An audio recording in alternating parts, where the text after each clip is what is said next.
High profile व्यक्तिहरू कानुनभन्दा माथि छन् भन्ने आम मनोविज्ञान बनिरहेको थियो र आम जनसमुदायलाई म यही रोस्टमबाट विश्वास दिलाउन चाहन्छु, यो शुद्धिकरण यतिमा रोकिने छैन, यो निरन्तर अगाडि बढ्नेछ। हिजोबाट प्रधानमन्त्री निवास नै निल्न खोज्ने ललिता निवास काण्डका अभियुक्तहरू पक्राउ पर्न थालेका छन्। मिटर ब्याजी र सहकारीका ठगहरूमाथि कारबाही सुरु भइसकेको छ।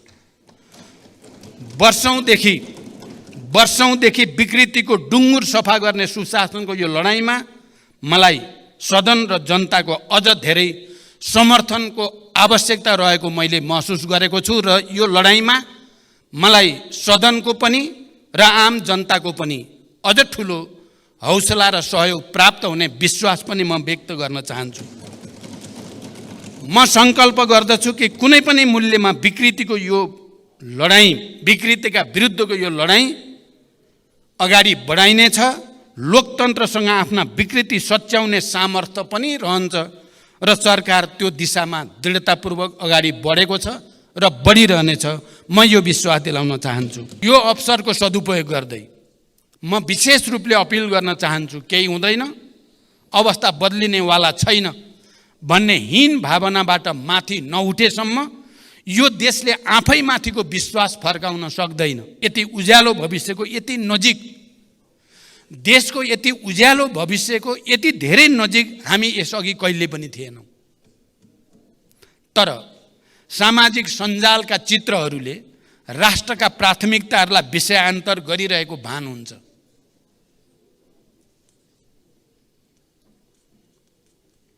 तर सामाजिक सञ्जालका चित्रहरूले राष्ट्रका प्राथमिकतालाई विषयान्तर गरिरहेको भान हुन्छ। हामीले गम्भीर भएर सोच्ने बेला आएको छ। कतै हामी बीच विषय विज्ञता भन्दा, ज्ञान र विवेक भन्दा निन्दाबाजी र आवेगता हाबी हुँदै गएको छैन। जनताका वास्तविक मुद्दाहरू हराउँदै गएर सतही सस्ता बाजारू विषयले महत्त्व पाएर जनतामा निराशा र असन्तुष्टि फैलाउने काम त हामीले गरिरहेका छैनौँ। कतै हाम्रै व्यवहारले राजनीतिको चरित्र र चेहरा त कमजोर बनिरहेको छैन।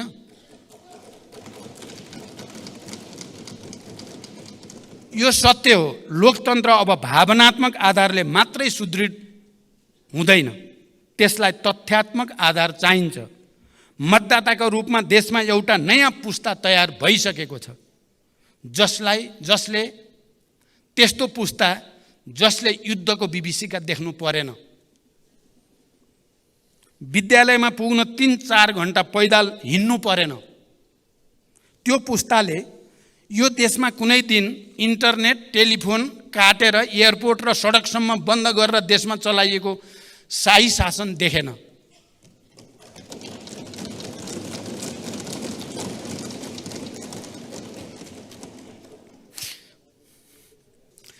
सञ्चार गृहमै पसेर वर्दीधारीहरूले सम्पादकहरूलाई के छाप्ने, के देखाउने, के सुनाउने भनेर निर्देशन दिन्थे भन्ने इतिहास पनि आज सोसियल मिडियामा उन्मुक्त पुस्तालाई थाहा छैन।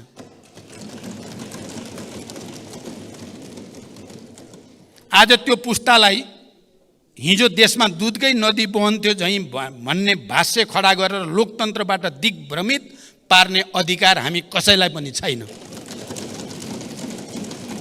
20 वर्ष अघि र आजको जनताको जीवनस्तरमा आएको परिवर्तनलाई बिर्साउन खोजिँदैछ।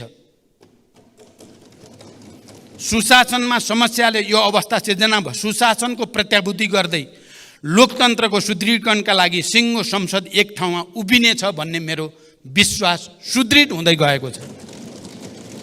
हाम्रो सार्वजनिक बहसको स्तर खस्किँदैछ। चौतर्फी अविश्वास खडा गर्ने र लोकतान्त्रिक संस्था विरुद्ध मोहभङ्ग पैदा गर्ने प्रयासहरू भइरहेका देखिन्छन्।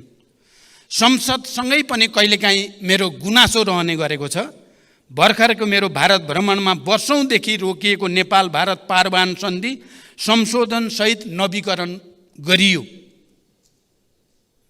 भारत र तेस्रो विश्वसम्म विद्युत निर्यातका लागि ऐतिहासिक ब्रेक थ्रु भयो। तर हामीले यति ठुला उपलब्धिहरूलाई छाडेर मुर्गा राँगो कि भैँसी भन्ने विवादमा संसदको लामो समय लियौँ। यस्ता घटनाबाट जनतामा पर्ने प्रभावबारे यो सम्मानित सदन गम्भीर हुनेछ भन्ने म विश्वास व्यक्त गर्न चाहन्छु। सम्माननीय सभामुख महोदय, मैले संसदमा सङ्कल्प गरेको थिएँ सुशासन सरकारको उच्च प्राथमिकता हुनेछ। मैले सरकारको यसबीचको सबभन्दा ठुलो उपलब्धि व्यवस्थाप्रति जनतामा जगाएको भरोसालाई मानेको छु। मैले नेतृत्व लिँदै गर्दा जनतामा राज्यप्रति र सरकारप्रति जुन निराशा, असन्तोष र आवेग थियो, अहिले त्यसमा सुधार भएको छ र यसलाई मैले जनतामा राज्यप्रति र सरकारप्रति भरोसामा जो अभिवृद्धि भएको छ यसबीचको सबैभन्दा ठुलो उपलब्धिको रूपमा मैले मानेको छु। हाई प्रोफाइल व्यक्तिहरू कानुनभन्दा माथि छन् भन्ने आम मनोविज्ञान बनिरहेको थियो। त्यसले जनतामा ठुलो आक्रोश जन्माइ पनि रहेको थियो। त्यो असन्तोषले लोकतन्त्रप्रति नै नकारात्मक धारणा बनिरहेको थियो र नक्कली भुटानी शरणार्थी प्रकरणमा सरकारले गरेको इतिहासकै ठुलो अनुसन्धान र कारबाहीपछि जनतामा विश्वास जाग्न सुरु भएको छ। नक्कली भुटानी शरणार्थी काण्डको सफल अनुसन्धानबाट सरकारले कानुनको सर्वोच्चता मात्र प्रमाणित गरेको छैन, लोकतन्त्रको सर्वोच्चता पनि स्थापित भएको छ। लोकतन्त्रभित्र देखा पर्ने समस्याको समाधान पनि लोकतन्त्रबाट नै प्राप्त हुन्छ भन्ने एउटा ऐतिहासिक मापदण्ड यो पटक राम्रोसँग स्थापित भएको छ। उच्च पदस्थहरू र देशको एउटा वर्ग कानुनभन्दा माथि छ भन्ने निराशावादी मान्यता गलत प्रमाणित हुँदै गएको छ। यो काण्डको सफल अनुसन्धानसँगै अब लोकतन्त्रको सर्भिसिङ र शुद्धिकरण पनि सुरु भएको छ। संसद र आम जनसमुदायलाई म यही रोस्टमबाट विश्वास दिलाउन चाहन्छु, यो शुद्धिकरण यतिमा रोकिने छैन, यो निरन्तर अगाडि बढ्नेछ। हिजोबाट प्रधानमन्त्री निवास नै निल्न खोज्ने ललिता निवास काण्डका अभियुक्तहरू पक्राउ पर्न थालेका छन्। मिटर ब्याजी र सहकारीका ठगहरूमाथि कारबाही सुरु भइसकेको छ। वर्षौंदेखि विकृतिको डुङ्गुर सफा गर्ने सुशासनको यो लडाईँमा मलाई सदन र जनताको अझ धेरै समर्थनको आवश्यकता रहेको मैले महसुस गरेको छु र यो लडाईँमा मलाई सदनको पनि र आम जनताको पनि अझ ठुलो हौसला र सहयोग प्राप्त हुने विश्वास पनि म व्यक्त गर्न चाहन्छु।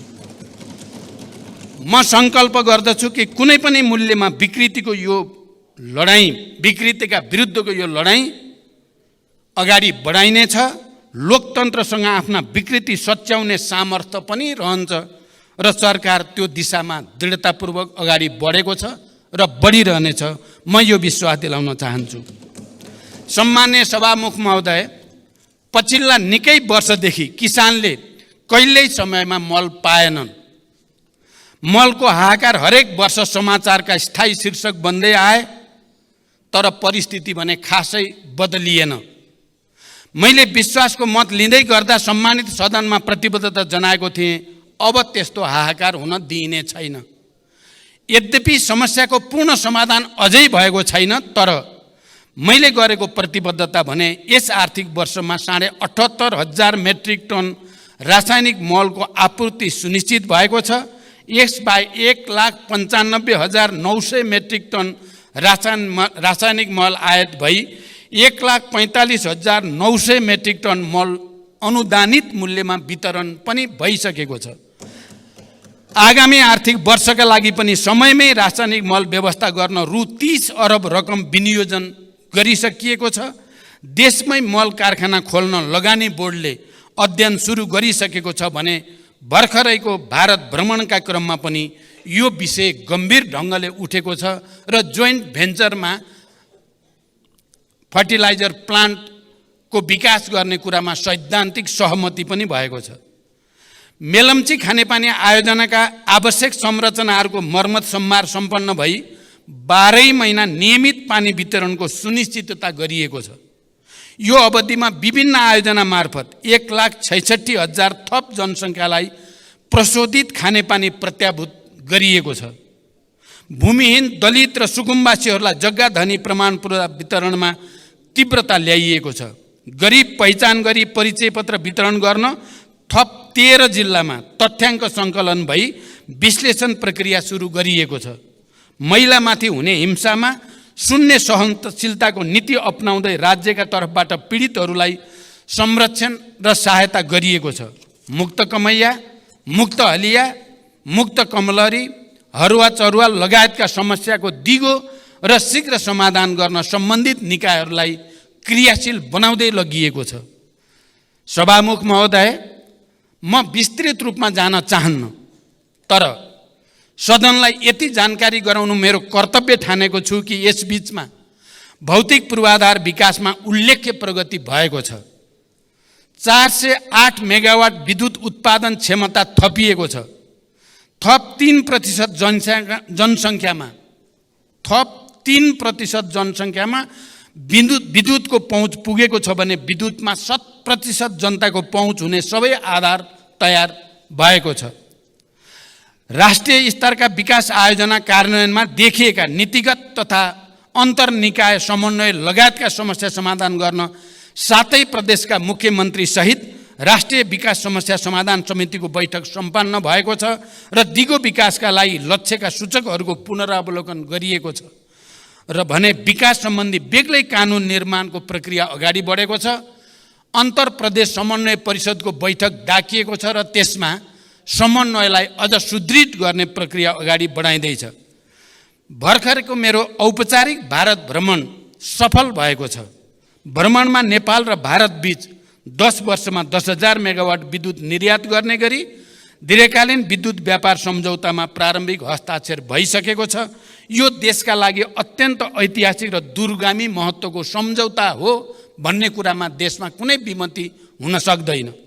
त्यही क्रममा फुकोट कर्णाली 480 मेगावाट र तल्लो अरुण 669 मेगावाट निर्माण गर्ने विषयमा समझदारी प्रस्तावमा हस्ताक्षर भएको छ भने बुटोल गोरखपुर प्रसारण लाइन 400 केबी को शिलान्यास भएको छ। नेपाल र बङ्गलादेशका बीचमा विद्युत निर्यात गर्न नेपाल, भारत र बङ्गलादेश बीच विद्युत बिक्री सम्झौता हुने प्रक्रियामा अगाडि बढेको छ।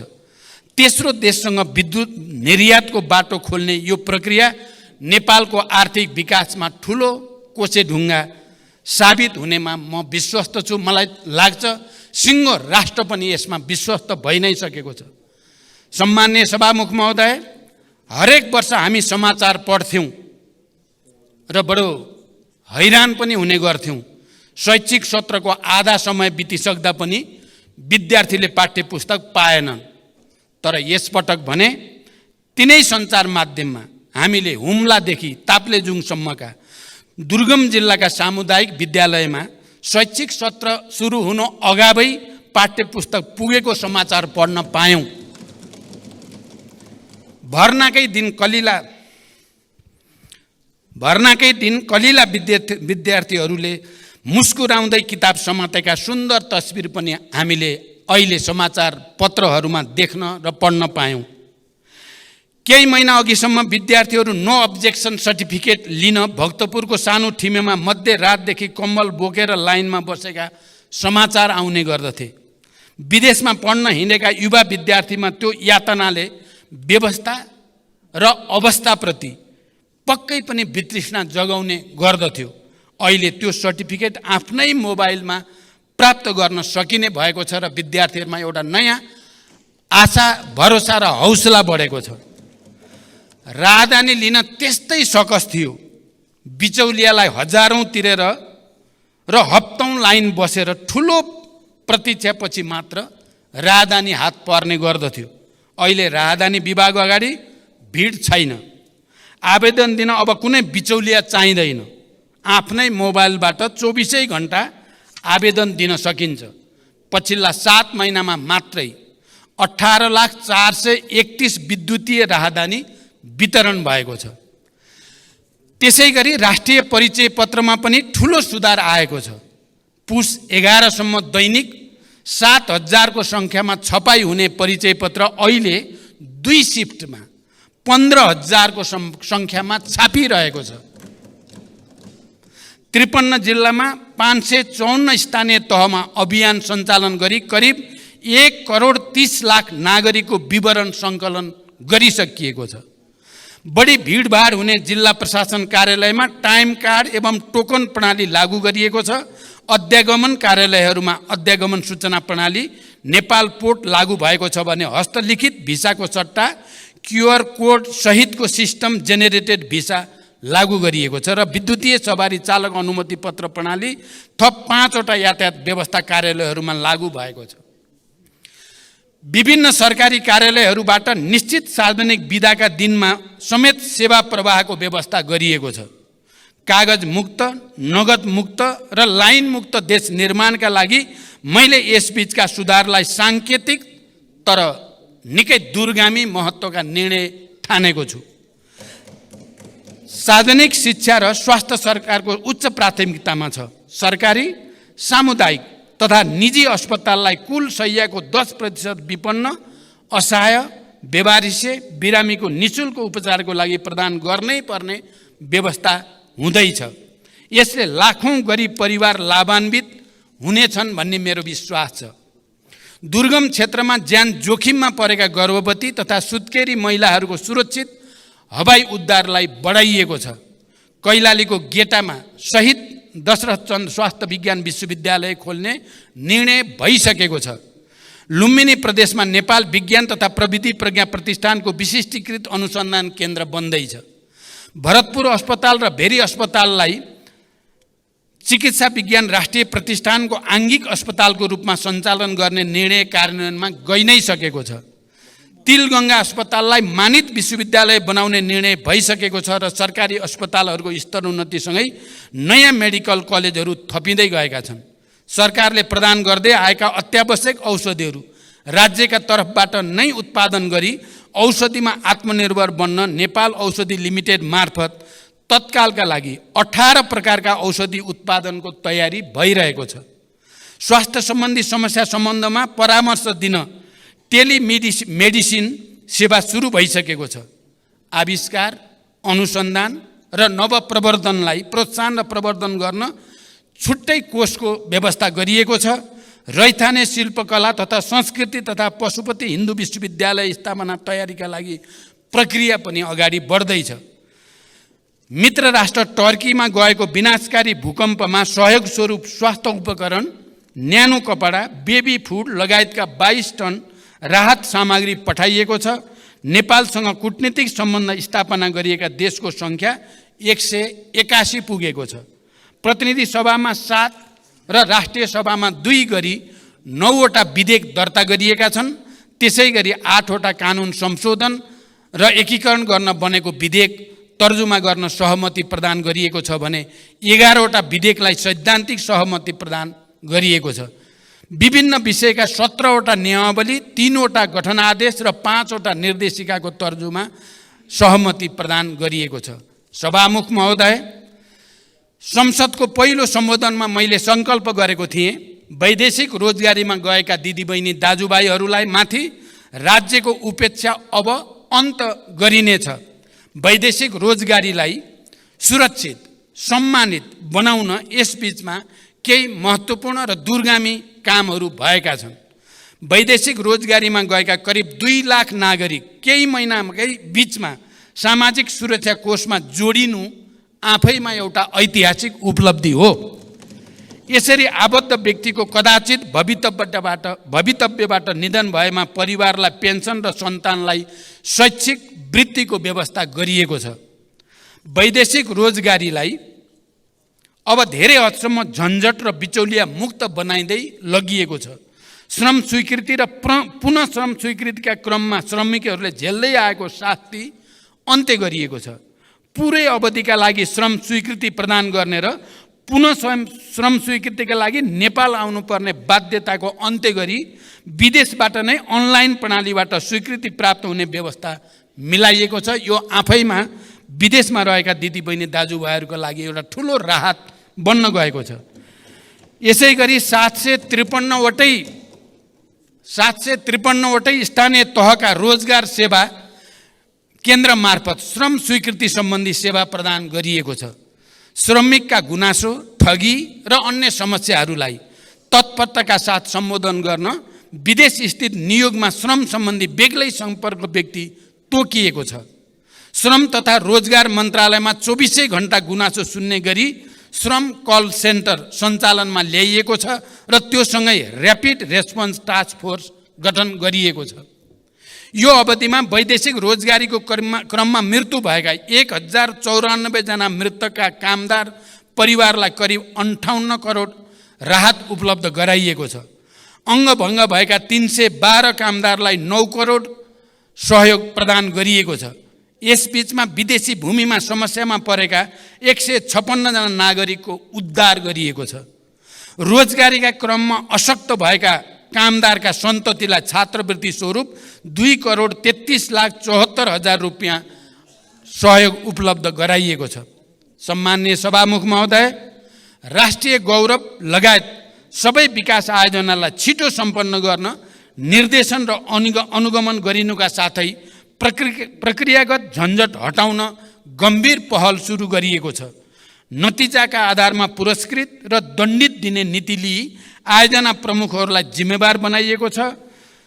जनयुद्ध तथा विभिन्न जनआन्दोलनका घाइते तथा अपाङ्गहरूको निःशुल्क उपचार, सम्मान तथा जीविकोपार्जनसँग जोडिएका समस्या हल गर्न नीतिगत तयारी अगाडि बढाइएको छ। नेपाल नागरिकता पहिलो संशोधन विधेयक 2079 सम्माननीय राष्ट्रपतिबाट प्रमाणीकरण भई कार्यान्वयनमा आएको छ। यो सँगै अब नेपाली नागरिक आमाबाट नेपालमा जन्म भई नेपालमा नै बसोबास गरेको र बाबुको पहिचान हुन नसकेको व्यक्तिले वंशजको आधारमा नेपालको नागरिकता प्राप्त गर्ने संवैधानिक अधिकार सुनिश्चित भएको छ।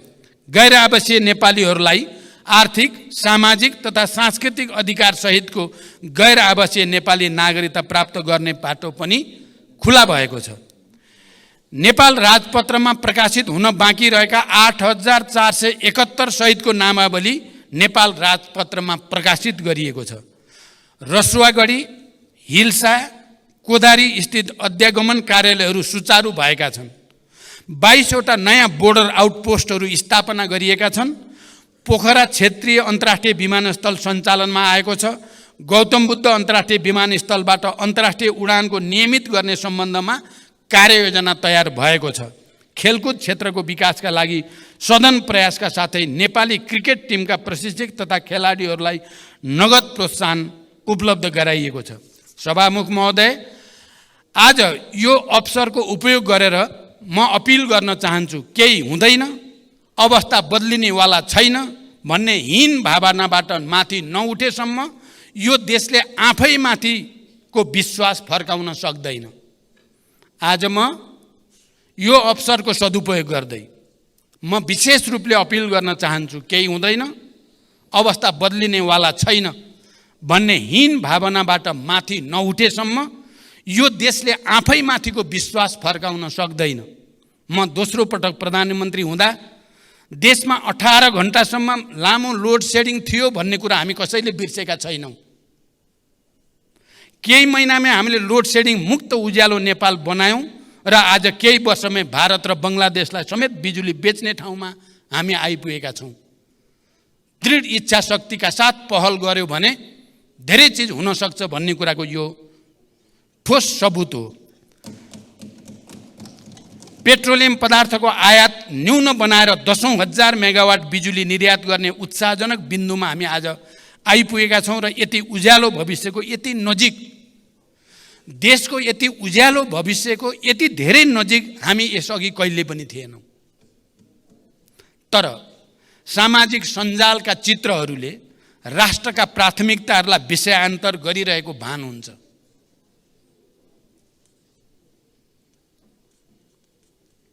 तर सामाजिक सञ्जालका चित्रहरूले राष्ट्रका प्राथमिकतालाई विषयान्तर गरिरहेको भान हुन्छ। हामीले गम्भीर भएर सोच्ने बेला आएको छ। कतै हामी बीच विषय विज्ञता भन्दा, ज्ञान र विवेक भन्दा निन्दाबाजी र आवेगता हाबी हुँदै गएको छैन।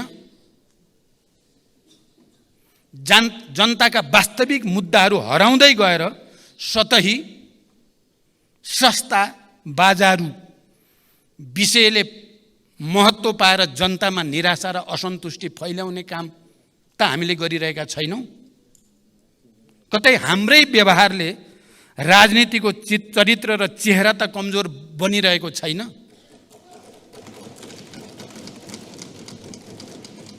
यो सत्य हो। लोकतन्त्र अब भावनात्मक आधारले मात्रै सुदृढ हुँदैन, त्यसलाई तथ्यात्मक आधार चाहिन्छ।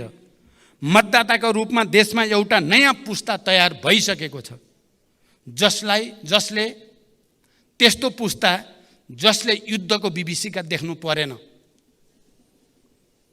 विद्यालयमा पुग्न 3-4 घण्टा पैदल हिँड्नु परेन।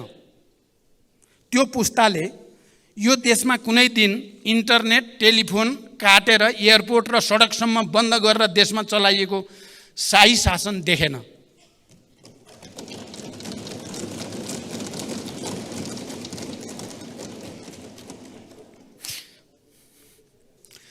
सञ्चार गृहमै पसेर वर्दीधारीहरूले सम्पादकहरूलाई के छाप्ने, के देखाउने, के सुनाउने भनेर निर्देशन दिन्थे भन्ने इतिहास पनि आज सोसियल मिडियामा उन्मुक्त पुस्तालाई थाहा छैन।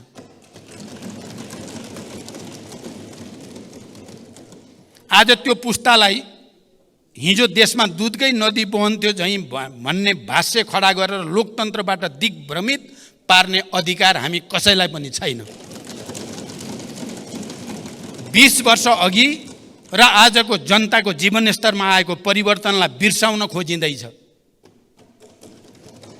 सुशासनमा समस्याले यो अवस्था सिर्जना भयो। सुशासनको प्रत्याभूति गर्दै लोकतन्त्रको सुदृढीकरणका लागि सिङ्गो संसद एक ठाउँमा उभिनेछ भन्ने मेरो विश्वास सुदृढ हुँदै गएको छ।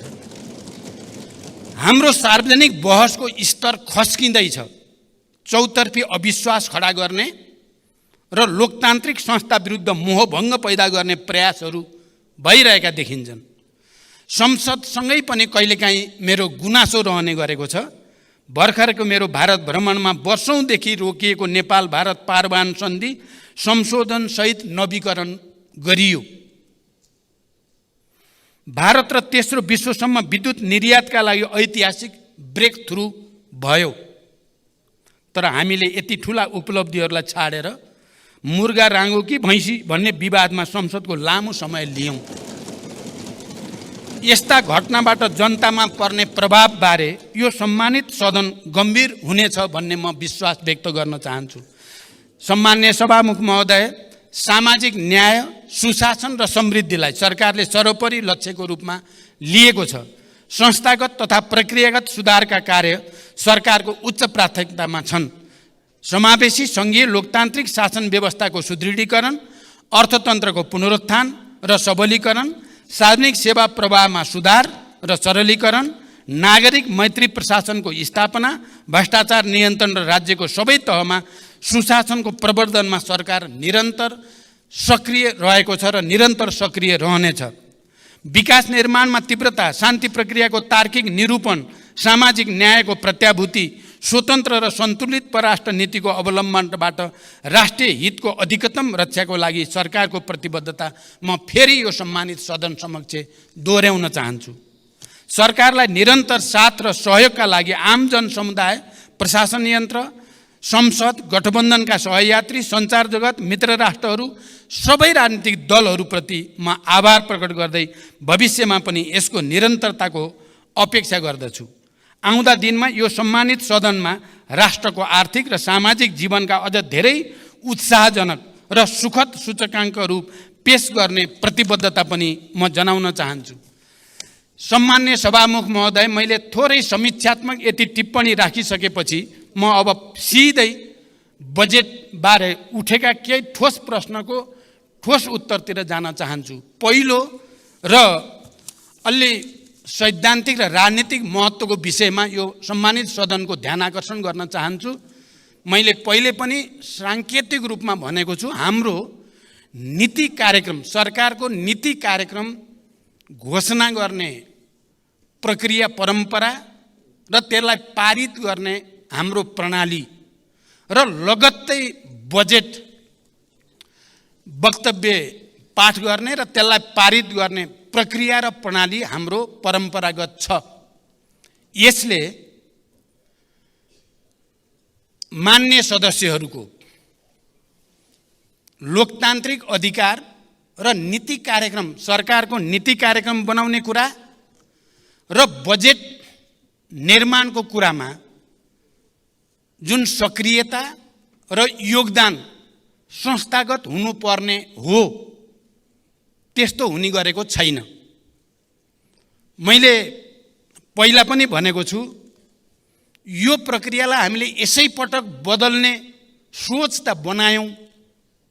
यसै पटक नीति कार्यक्रम र बजेटको बीचको अवधि बढाउने, नीति कार्यक्रमको विषयमा सदनमा छलफल गरेपछि सांसदहरूले प्रस्तुत गरेका विषय समेतलाई समावेश गरेर त्यसलाई परिमार्जित गरेर टुङ्ग्याउने, त्यसै गरिकन नीति कार्यक्रमले अंगीकार गरेको विषयलाई आधार बनाएर बजेट निर्माण गर्ने र त्यो बजेटमाथि पनि सबै मान्य सदस्यहरू निर्वाचितदेखि समानुपातिक राष्ट्रिय सभाका सबैको पनि योगदानबाट त्यसलाई पनि संशोधन र परिमार्जन गर्ने र त्यसलाई एउटा नयाँ निष्कर्षमा पुर्याउने जमर्को हामीले नगरेको होइन।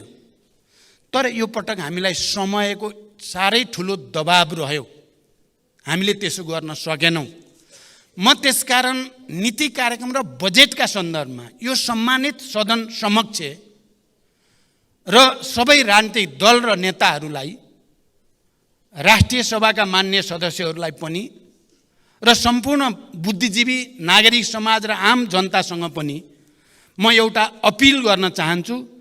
बजेट निर्माण प्रणालीमा सुधारका सम्बन्धमा सम्मानित यस सदनमा मान्य सदस्यहरूबाट जिम्मेवारीपूर्वक सुझावहरू प्रस्तुत त भएका छन्।